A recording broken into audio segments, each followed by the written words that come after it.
je veux remonter l'histoire, il ne faut pas que je m'arrête au 7 octobre.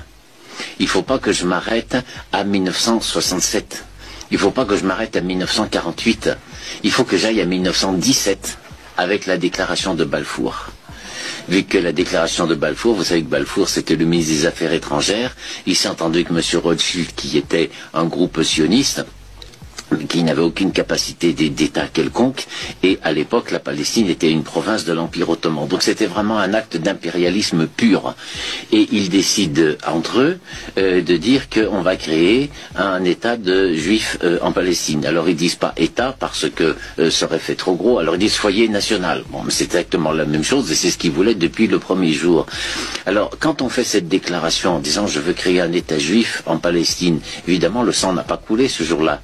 Il n'y a pas eu d'enfants amputés, il n'y a pas eu de femme enceinte qui est morte de faim.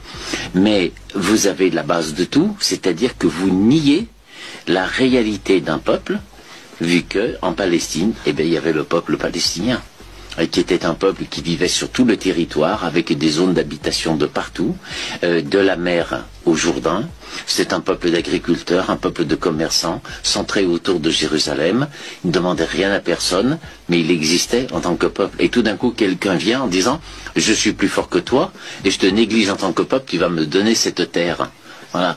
Donc cette négation du droit à l'autodétermination, qui est le fil conducteur de 1917 à 2024, eh bien, elle est sur l'inégalité humaine qui fait que certains ont plus de valeur que d'autres.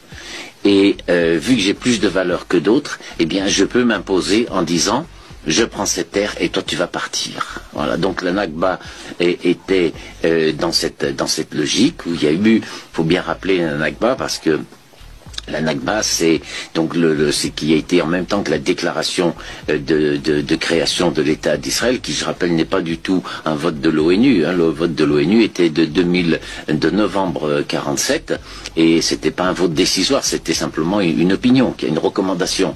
Donc l'État d'Israël est créé par une déclaration des dirigeants, et il y a eu la Nakba qui a duré pratiquement un an.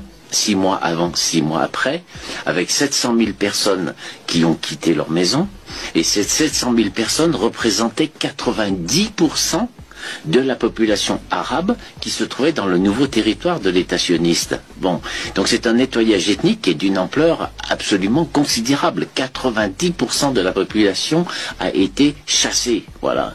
Et ensuite c'est passé comme cela, vu que même l'ONU, qui était à l'époque le club des